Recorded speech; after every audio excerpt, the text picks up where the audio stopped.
Почитувани, добар ден. Јас сум Јадранка Костова, а вие сте на вистинската фреквенција, тоа е Еден телевизија. И вообичаено на самиот старт на отвореното студио да ви информирам што ќе следите во оние отворени појаси во програмата. Тука до мене сега се колегите Дејан Андоновиќ и Сашо Ордановски, но со нив потоа ќе разговараме за актуелните настани. Мој гостин ќе биде во еден дел Светлана Црвенковска, таа е од невладината Млади правници, а ќе разговараме на темата како да се помогне, како да им се даде правна помош на сиромашните граѓани, бидејќи судските и правните процеси чинат многу пари. Во овој дел колегата Сладжан Ивковиќ ќе има разговор со ракометарот Тадај Матијасиќ. Сега во 16 часот и 15 минути мој гостин ќе биде директорот на Танец Мартин Вучиќ. Танец следнава година ќе слави 70 години од основањето. Па да видиме какви се плановите на директорот Вучиќ. Во овој дел ќе го вклучиме и министерот за култура Асаф Адеми, бидејќи тој деновиве го објави јавно својот мобилен телефон и тој побара секој што смета дека има неправилности при разните конкурси за финансирање на проекти, да го информираат него, па да видиме како функционира тоа. Во 17 часот веќе имам дебата. Ке се обидеме да одговориме на прашањето зошто реформаторите не успеа да реформираат ВМРО ДПМН. Мои гости се Костадин Богданов и Драган Лазаров, а од Унгарија, од Будимпешта, телефонски ќе го вклучиме и Игор Есмеров. И последниот појас од отвореното студио, тоа е во 21 часот, ќе дебатираме на темата дали жртвите на груевизмот, оние кои се сметаат дека биле жртва на политички монтирани процеси, ќе бараат и тие азил во Унгарија, каде што Груевски доби заштита. Мои гости се Саша Андоновски, Валентин Зафиров и Ване Цветанов. Ето, тоа е она што можете денеска да го следите во отвореното студио на Еден ТВ, сега со колегите Сашо и Дејан. Вчера, не, Мицковски ќе го оставам за после некоја минута. Денес е Black Friday или Црн петок. Ние имавме во Македонија Црн понеделник, кога со сила беа избркани пратениците и новинарите од собранието. Сега Црн петок, кога нели има попусти во продавниците. Слични се и двата, се базираат врз гужва, турканица и повредени. Зошто така го крстиле? Заради...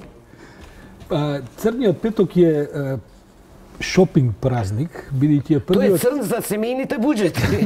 Меѓу другото.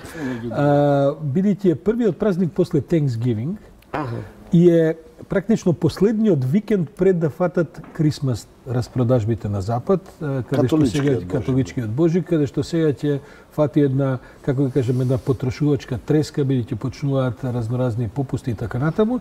И овој Црн петок, како што е наречен, е последниот ден пред да фатат тие официјални и сега во тој католички свет најголеми се попустите, инаку се вика Црн точно како што веќе Дејан, бидејќи знае да дојде до многу сообраќајки, до многу тепачки по продавници и така натаму и наречен е Црн петок. Од изутринава чекале пред некои дуќани? Јас денеска си купив гуми со 5% независно од петокот, независно од Чекајте, а семејството, деца, сопруги, појачавте малку? Се евакуираме, кој е Црн петок, бегаме од дома, азил, сорба. Таа странска традиција ни е наметната на некој начин и луѓето одат повеќе по таа странска традиција. Инаку генерално не верувам дека се толку многу големи попустите во Македонија за да мора се па не, они до четврток ќе ги покачат цените, по петок да ги намалат. Така, сега да кажеме некој збор околу вчерашното гостување на председателот на ВМРО ДПМН Христијан Мицковски. Тој беше на интервју со колегата Александар Чомовски, па извадивме неколку поенти, еве вака колку за инспирација да поразговараме во студиото. Ако е тоа скандалозно бегство на Груевски, директно ќе ја прашам, дали следниот чекор е да го денунцирате од позицијата почесен председател на ВМРО-ДПМН? Тоа што ќе преземе ВМРО-ДПМН во периодот кој што следи ќе биде сведок јавноста, што е поврзано со нашите внатрепартиски случувања, дебати и така натаму. Но на што е можеби поважно за јавноста е да добиеме одговор како ова се случи, зошто надлежните институции во оваа држава кои што можам да кажам дека барем од лично сведочење дека многу прецизно знаат јас каде се движам и не гледам причина како не би знаеле каде се движел господинот Груевски, но доколку не знаеле, тогаш навистина тоа е пропуст на тие институции, бидејќи станува збор за лице кое што нели веќе беше на начин на кој што беше, тоа сме го коментирале во минатото, осуден на затворска казна од 2 години.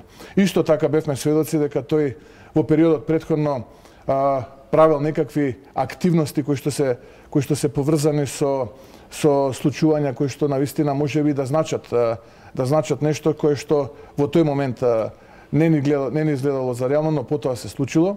И можеби треба одговорот да го бараме во таа насока да престане ова реално шоу кој што ни го приредуваат владата на СДСМ, председателот на владата на СДСМ и најодговорниот и најповиканиот за ова што се случи, а тоа е вице-премиерот и министер за внатрешни работи господин Оливер Спасовски, да ја продолжат истрагата и да конечно дојдат до мотивите и до помагачите на овој настан на кој што целата македонска јавност беше сведок.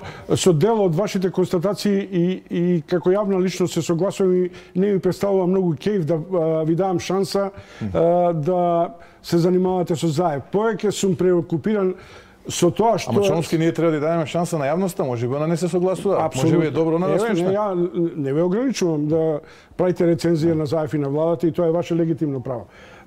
За прогонот. Да, ама ако не ми поставите такви прашања, тоа ќе морам ја слободно да одговарам на тие прашања и да давам рецензија. Да не ви ги поставам, ќе одговорите на тие прашања. Сакате ли да се вратам на вашето прашање? Разговорот беше воден пред Груевски практично и да даде жалба на судската одлука, нели има апелацијски суд и пред она гласање во рамките на парламентот, каде што се гласаше нели за одземање на мандатот на господинот Никола Груевски, така што отприлика тоа беа темите кои што ги разговаравме и нити во еден момент не можев да забележам, можеби тоа се должи нели и на мојата наивност, морам и тоа да признам, се шалам, се разбира не. Не можев да забележам дали и постои најмала индиција дека може да се случи тоа што се случи, затоа можам да слободно да констатираме од оваа перспектива и да се вратам на почетокот од нашиот денешен разговор. Можеби овој одговор треба да го побарате во други две институции и конечно ова, повторно ќе кажам, реално шоу кој што и се приредува на македонската јавност да добие конечна епизода, финална епизода, па да го видиме инспираторот, да го видиме помагачот и сето она кое што се случило во тој момент. Јас ме прашувам кој е вашиот став во однос на неговата екстрадиција. Почитување на законите, се разбира. Значи се залагате за правна држава. Тогаш треба да се залагате и за негова екстрадиција. Се разбира, се што е во рамките на законите треба да се почитува. Инаку на самиот чин на бегството, тоа го кажав во многу изјави во минатото, веќе го повторам и во вашата емисија сега, да го осудувам начинот на кој што постапи господинот Груевски, односно бегството кое што се случи пред некоја недела, но повторно ќе кажам, многу е важно да се лоцира вината кај кого е, зошто се случи тоа, кои се помагачите и кои се луѓето кои што логистички ја помогнаат целокупната оваа операција. Мислам дека одговорот, повторно ќе кажам, е во други институции, а јас како председател на ВМРО-ДПМН ги охрабрувам тие луѓе веднаш да дадат одговор на сите овие неодговорени прашања во македонската јавност. Јас бев сведок кога еден градоначелник на Скопска општина сакаше да постапи така што ќе го урне оваа тераса која што вие сега символички ја прикажавте дека и навистина и тогашно и сега стојам на ставот дека доколку навистина е дивоградби, дека е противправно изграден, ако тогаш ги спречувала централната власт, бидејќи не може да делуваат, нека делуваат и сега. Ако мисля дека таа тераса е навистина дивоградба, но мислам дека не е така и дека нема да постапат онака како што направивте вие споредба сега пред малку. Еве, одговорот на Мицковски е дека тој не знаел за планот на бегството на Груевски. И на прашањето за неговите средби претходно со Вучич и со Орбан, дека немаат врска со рутата на Груевски. Јаданка, не очекувавме дека ќе каже да, јас знаев и помагав во бегството. Се разбира дека е коректниот одговор, не знаев за бегството. А може би и не знаел. Меѓутоа и да знаел, не би кажал. Така, но истрагата што е најавена за бегството некако веќе помина 10 дена. Очекувате дека ќе добие завршница тоа? Прво, мислам дека владата, Министерството за внатрешни работи, Оливер Спасовски, многу лошо ја менаџираат кризата, бидејќи ова е политичка криза, во однос на бегството на Груевски. Јас неколку пати во моите колуми повикувам, а јавно кажувам дека не е можно да државата молчи 2 недели, бидејќи едно од најважните работи во менаџирањето на тој тип на кризи е да го контролираш наративот. Наративот се контролира со тоа што јавноста ќе информираш со факти. Инаку јавноста има право да биде љубопитна, има право да шпекулира, бидејќи се работи за големи настани кои што имаат политички последици. Така. Јас двете опции, на пример. Значи тоа е едно е што они правеле или не правеле за да побегне Груевски, а друго е што кога веќе се случило тоа, покажуваат висок степен на неснаоѓање. Фактот дека се случи тоа бегство, кога Груевски веќе избеган, а полицијата трагаше по него, беа нели оние сцени кога го брка, го бара, говори или за еден дилетантизам на МВР, постоеше и некои шпекулации дали е тоа договорено со власта, но и тоа е исто скандалозно. И сега повторно се согласувам со тебе дека сите овие денови немаме буквално никаква информација. Јас мислам дека МВР и другите служби кои работат во МВР не се дилетанти. Те имаат проблем со тоа што од секогаш, додуше не е тоа само карактеристично за оваа власт, што таму работат паралелни не една, не две, кој знае колку служби. И јас не би се изненадил доколку во постфестум истрагите на МВР се покаже дека известна логистика доаѓала и од некакви структури безбедностни, не мора да биде МВР. Да, тоа и некои експерти безбедностни го проценуваа во мојата емисија минатиот петок. Така е, бидејќи ова сепак има некакви аспекти кои што не можеле да се изведат баш да дојдат овдека странци и се сами да го изведат и така натаму. Но до сега тоа мораше веќе да почне да испливува на површина. Да, она клучното не го знаеме како од Македонија преминал во Унгарија. Па тоа може би и да не го дознаеме, бидејќи на крајот на криштата ако човекот го пренеле во Гепек или ако човекот се истоврел негде пешки и во сред ноќ на, не знам, по темници поминал на диво, тоа може би нема никош да го дознаеме, но некаква теорија мора да излезе официјално од страна на МВР. Така. Во денешната колумна пишуваш дека твојата теза е дека специјалното јавно обвинителство не работи под диктат на владата. Сметаш дека апсењето на Сашо Мијалков е без знаење на премиерот Заев? Прво, генерално... Бидејќи предизвика веќе бранувања во Комисијата за помирување. А и гласовите за уставните амандмани со тоа висат. Јас немам информација дали е со или без знаење на Заев, но од една дедукција аналитичка гледам дека таквото апсење се вмеша многу непријатно за агентата политичка на Заев. Така што сега дали знаел, не знаел и дали се согласил, дали опште можел да не се согласи, тоа немам такви информации. Но генерално земено, овдека знаеш како е во Македонија, се што се случува во судството е политички контролирано. Јас се обидувам веќе 2 години да инспирирам еден друг правец на размислување, особено кај опозицијата па и кај власта. СЈО покажува висок степен на независно делување. Излегува со разноразни обвинувања, истраги покрена и судски процеси кои што не се пријатни дури за власта. Фактот дека таму 95% од обвинетите се припадници на сегашната опозиција просто произлегуваат фактот дека се тие кои што биле преслушувани во период кога беа не само тоа, него 10 години беа на власт, кој што има власт може да не знам како треба сега баланс да правиме, да уапсиме уште 100 души невини за да биде балансот. Но сакам да кажам дека и ова инсистирање на опозицијата, на крајот на криштата јас разбирам дека од политички потреби имаат потреба да кажуваат на еден истрошен начин до душе дека се е под контролот и така натаму. Но ако им е проценката дека Заев има контрола врз СЈО, тај им е темелно погрешна проценка и затоа после може да им се случуваат, а им се случуваат изненадувања од кои после не знаат ни они што да прават. Така. Во студиово е колегата Игор Стефановски.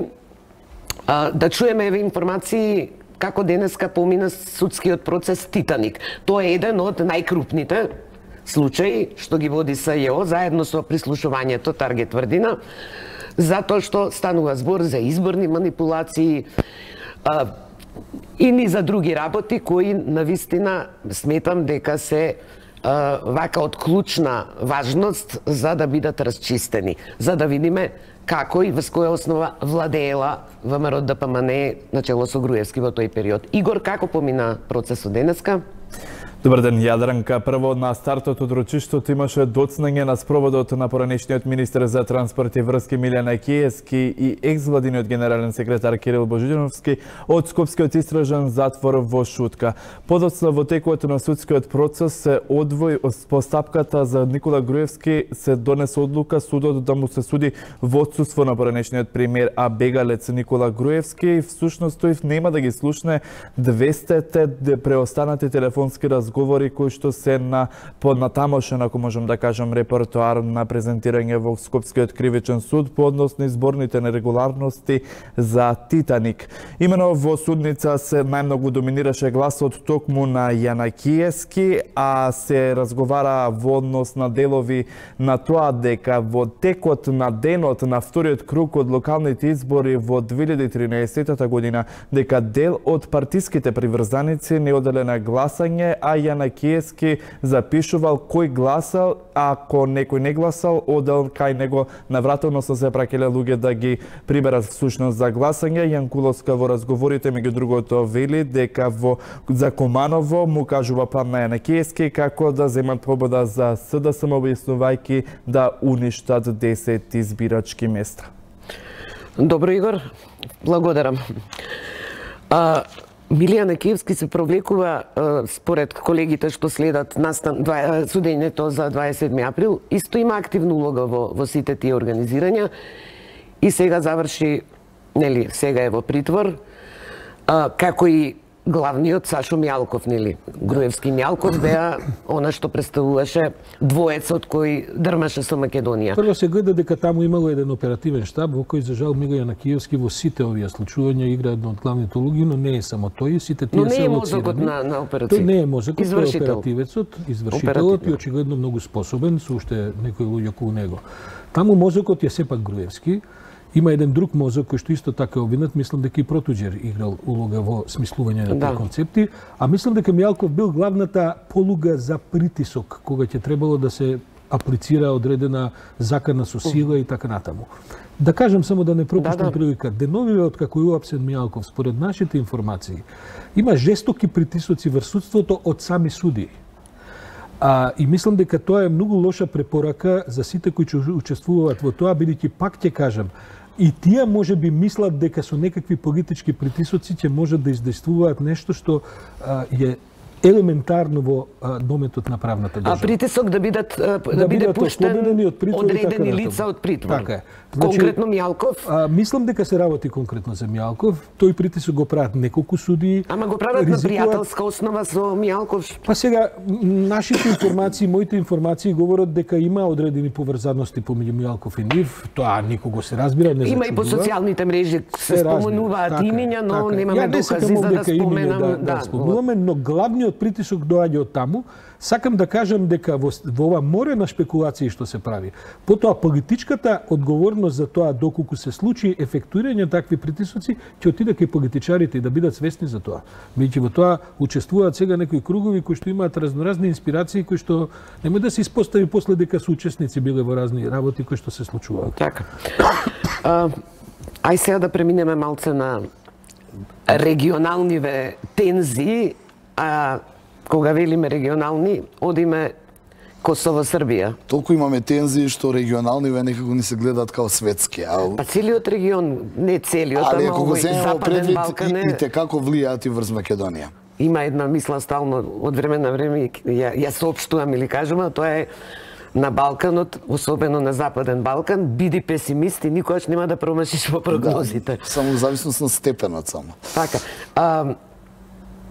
Што се случува денеска најново? Ние имаме еден прилог, али Ќе направиме еден рекапитулар, можеме да направиме како резултат на завчерашниот неуспех на косовската дипломатија да биде примена во меѓународната полициска организација Интерпол со посредство на Србија која лобираше на сите можни земји членки од неврзаните држави од Африка до Латинска Америка за да дадат по еден глас за да го невозможат Косово и успехот на српската дипломатија од вчера Косово воведе 100% царини за српските производи. Тоа значи сите производи кои одат во Косово ќе бидат 100% од царините, значи ќе биде тродупла цената на српското млеко, лекови. Да, тоа е интересно после да го дебатираме, Сашо. Дали го сметаш ова успех на српската дипломатија или неуспех на косовската? Фијаското за приемот на Косово во Интерпол. Јас сметам дека не е битно какви се епизодите, ова се разбира успех на српската дипломатија во овој момент. Меѓутоа проблемот е што крупното прашање не се решава. И проблемот е што заради тоа потоа се прават разноразни фингирани процеси како што да речеме овој упат на специјалци на Северна Косово со апсено и така натаму. Мислам дека е тоа резултат на една закоченост на целиот процес, под еден и под два, тоа е резултат и на несогласувањето во самото Косово што да се прави. Не успех на светската дипломатија, бидејќи меѓународната заедница не направи ништо тоа Косово да дојде. Ќе биде држава, нема да биде држава. Успехот на српската дипломатија се базира врз едно. Косово е протекторат и нема логика како протекторат да биде член на Интерпол, бидејќи тоа Косово утре ќе извади потерници по сите оние политичари и бизнисмени во Србија кои сметале во изминатите години по политички, значи политички прогон ќе направи. Тоа беше тоа. А Косово вчера воведе 100% санкции, луѓето кои живеат на Косово сега ќе купуваат многу поскапи производи, на рабна екзистенција се и особена нервоза направи кога представници на косовски албанци вчера ги палеа тие производи на Косово. Добро, но и во поранешни при распадот на Југославија имаше Србија воведуваше бойкот кон словенечките производи. Бойкотот на сите производи не носи никаде резултат. Србите го нарекува економска олуја или бура, по урнекот на онаа бура на хрватската армија која ги протера србите од Хрватска, сега тие сакаат да исценираат дека ова е всушност обид на Косово да ги протера косовските срби. Но косовскиот пазар не е толку голем што може да... Да, но србите ги зимаат српските. Српското стопанство. Косово не извезува во Србија. Србија извезува во Косово. Тоа е проблемот. Истото зборувам, но колку да извезува пазарот е мал, тоа говорам. Не е ни така мал, Јадранка. Значи тоа се стотици милиони евра годишно. Тоа се за секоја балканска држава која произведува нешто, тоа е значаен пазар. Маса тие произведуваат со македонски декларации, со словенечки декларации, со босански декларации, бидејќи не можат директно да тргуваат и тоа која ќе видите не се мали пари. И плюс сакам да додадам дека овој удар е и удар на босанските производи, бидејќи таму е сега Милорад Додик, председател на председателството, се обидува да искористи својата улога, па српските производи да ги продава од Босна и Република Српска на Косово, така да вчера излезе еден податок дека со ова ембарго 10.000 работни места Босна ќе се загубат, се разбира во Република Српска. Така, утринава дополнителна тензија што се случи беше упадот на косовските специјалци во 4 семејства, уапсија 4 лица кои биле припадници на косовските полициски сили, но сепак Срби, упадна, направија тензија, ги уапсија и ги одведоа во непознат правец, што дополнително го изиритира Белград и тамошните... Сега што може да се очекува од Белград? Гледам состанокот... Тоа е веднаш акција и реакција. Вака, од прилика. Белград е свесен во каква состојба се наоѓа. Тие може би можат војнички да го победат Косово, но не смеат да реагираат, нели, војнички. Повикуваат на смиреност. Пред малку завршија протестите на косовските срби во Митровица, беа мирни, имаше тонови на смирување, но сепак луѓето се таму испровоцирани, тензиите се покачени. Харадинај најави премиерот дека нема да ги намали овие санкции, односно овие такси, се додека Косово не го признае, Белград не го признае Косово, што значи дека тоа ќе трае. Ако тоа ембарго трае, нели се спроведува подолго кон Србија, дали во случајот двајца се караат, третиот користи, дали македонските производи ќе добијат поширок пласман и нас. Во Косово? Не сум економски но мислам дека кога има криза у регионот, сите помалку чувствуваат загуба. Ајде да го видиме прилогот што е подготвен од колешката Ивана. Километарска колона граѓани од српска националност од Северна Митровица и од други делови на Косово протестираа против 100% зголемување на данокот за српскиот увоз, но и поради денешните апсења на Срби во Митровица. Освен централниот протест во Рударе, мирни протести се одржаа и во Зушче и на граничните премини меѓу Косово и Србија, Јариње и Мердаре, а ги обезбедуваше косовската полиција. Предходно состанок имаше и кризниот штаб на 4 општини на северот на Косово, кој донесе 4 заклучоци. Да се укинат таксите на српските производи, бидејќи поради нив србите ќе се иселат од овие простори. Веднаш да се ослободат уапсените граѓани од Косовска Митровица или да се достават валидни докази. Да се сочуваат мирот и безбедноста, а да ги гарантираат КФОР и меѓународните институции. Да се одржат мирни и ненасилни едночасовни протести против политичкиот и полицискиот терор на Приштина над србите. Ситуацијата во моментов е мирна по утринските тензии, кога припадници на косовските специјални единици РУСУ упадна рано утрото во северниот дел на Косовска Митровица и уапсија 4 лица, од кои 2 полицајци, а трагаат по 5.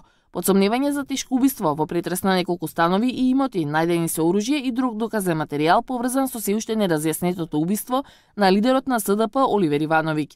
Специјалците на РУСУ упаднале во нивните станови, ги удирале со пушки и со нозе, а пота биле однесени во непознат правец. Во Косовска Митровица некаде пред 6 часот се огласиле сирени, кои се слушале речиси 1 час и одекнале неколку истрели. Портпаролот на косовската полиција Дауд Хоџе изјави дека единиците на РУСУ ја спровеле акцијата по налог на надлежен суд, а во рамките на истрагата на специјалното обвинителство. Во Србија, председателот Александар Вучик имаше состанок со кризниот штаб, тој и премиерката Ана Брнабич ги замолиле рускиот и кинескиот амбасадор да им пренесат на Владимир Путин и Си Џинпинг дека Србија никогаш не била во потешка ситуација. Дејан, прогноза, можен расплет на состојбите во Косово? Све зависи како ќе изигра меѓународната заедница. Сега за сега Вашингтон молчи, а Брисел дава некои тонови на помирување, но тоа не значи ништо барем за Балканот.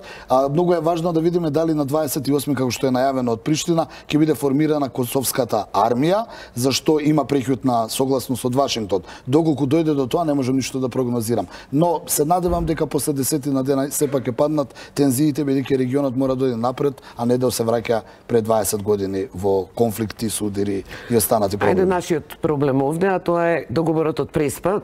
Веќе 10 дена сме преокупирани со притворите, апсењата, бегството, некако сосема во спореден колосек како да ги тргнавме амандманите, но дали ова, Сашо, мислиш, особено притворот што е одреден за Мијалков, може да го намали, односно да го сосече потребното мнозинство од 80 гласа во собранието за уставните амандмани во последната фаза?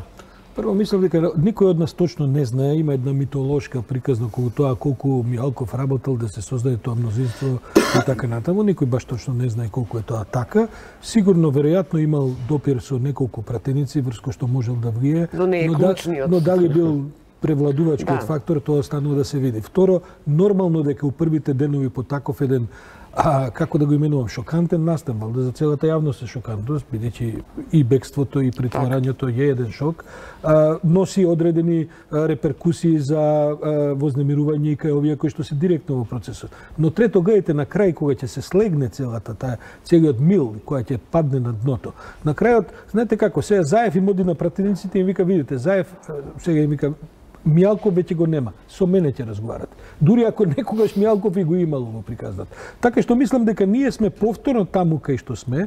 Она што мене ме загрижува, а тоа го гледам вчера и во интервјуто на Мицковски со колегата Чомовски, е што од страна на Мицковски на тоа раководство не се покажува доволно желба за политички разговор, за политичка конструктивност, за влегување во процесот, бидејќи процесот се гледа каде оди.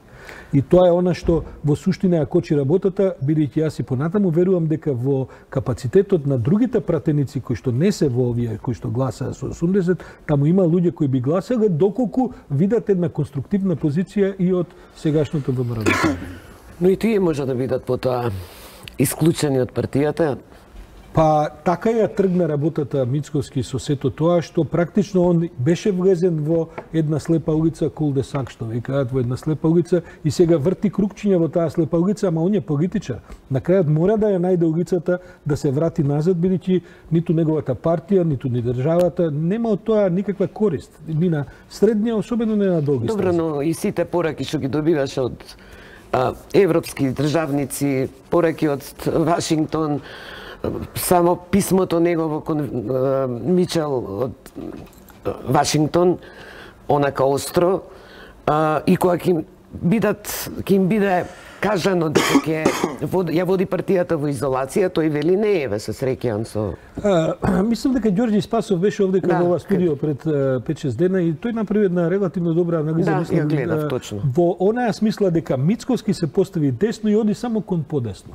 Знаете, ВМРО ДПМН не може да биде крајна десница. И ако решила тоа да биде, тогаш треба со Јанко Бачев и со овие левичариве што се овие анархистиве, со нив да се фати, со нив да влезе во коалиција, ако мисли дека таму има корист. Значи, он може би во еден период на време има потреба да штити некои позиции, но тој мора да почне да се пресметува и да види што му се случува со партијата, како ќе ја позиционира, се разбира дека меѓународната заедница биде. Ќе остане на крај на Вучич и на Орбан. Можда е тоа некаков за него, тој мисли паметен избор, ама не знаеме како тоа баш ќе профункционира во оваа другава меѓународна заедница која интензивно го притиска да... Да, и никако да дознаеме од него како, ако се толку, ако нели енергично се залага и тој и ВМРО ДПМН за влез во ЕУ и НАТО, како ќе изведе подобар договор. Мислам, тоа изминативе месеци никогаш не го одговори. Знам дека сме малку чекор два со времето, но сакам еден впечат да кажам. Видите, оддамна не сме имали политичара и не знам дали сме имали на јавна сцена во интервјуа, не само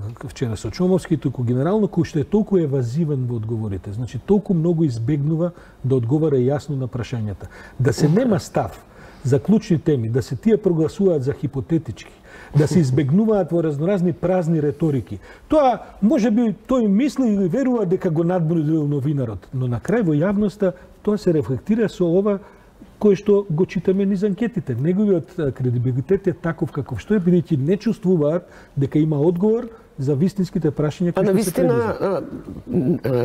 Граѓаниве треба да знаат како ќе ја внесе Македонија во ЕУ и НАТО. И не може за тоа да се нема одговори, да се прогласи тоа прашање за хипотетично. Точно. И тоа не е само вчера кај нас. И на Телма, и на 24, на сите континуитет, и не само тоа прашање, ни за други прашања.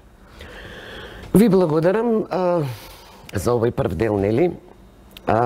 Но колешката Елена е во студиово, тоа е знак дека следуваат вестите на 1 ТВ. Повели Елена. Да, Јадранка, ти благодарам веднаш по оваа дебата која што имавте вие во студиото. Следуваат вестите во 14:30, најавувам нови содржини, но веднаш по кратката најавна шпица.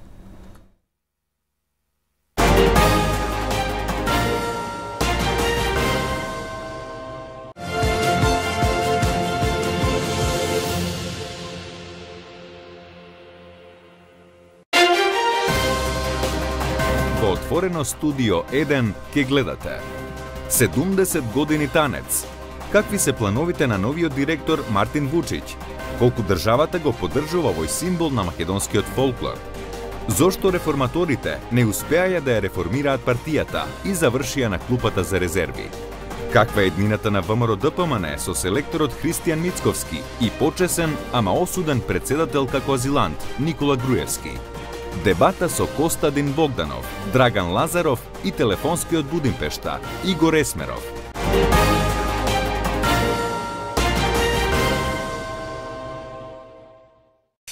Изненадување и подароци за фановите на Сергеј Варошлија. Овој викенд посетете го штандот на 1 ТВ во Скопје Сити Мол.